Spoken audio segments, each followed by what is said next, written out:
Chapter 5. The Raft. The Hato's two sturdy rafts, one located on each stern quarter, were slotted wood frameworks of boards about 2 inches thick, built over 4 empty but sealed oil drums. The slots let any water that splashed aboard fall back into the sea.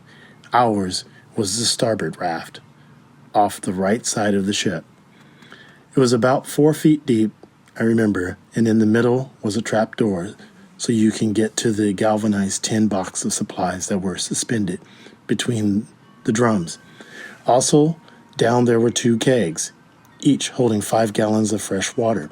Carefully doled out, the water could last 4 people a few weeks in high heat.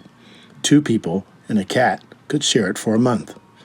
The box held emergency food such as hardtack, saltless biscuits almost as hard as rock, squares of chocolate wrapped in tin foil, a signaling mirror, and flares, a first aid kit, fishing tackle, a kerosene lantern, and a box of sulfur matches in waterproof wax paper.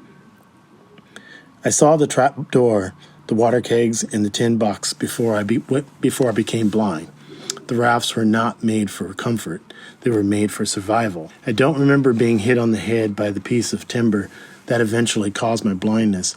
The first thing I knew, I awakened on the raft with a stranger asking me, "Young boss, how ya feeling?"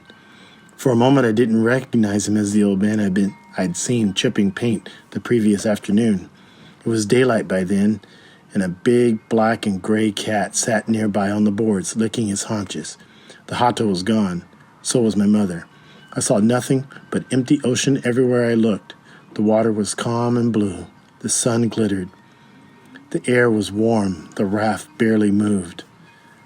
That first sight of the man I soon knew as Timothy was like waking from a nightmare and finding out it was true.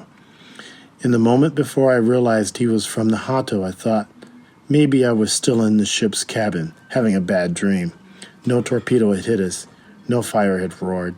I hadn't even been in the lifeboat. But when he spoke, asking me how I felt, I knew it was no dream. There was no escape from him.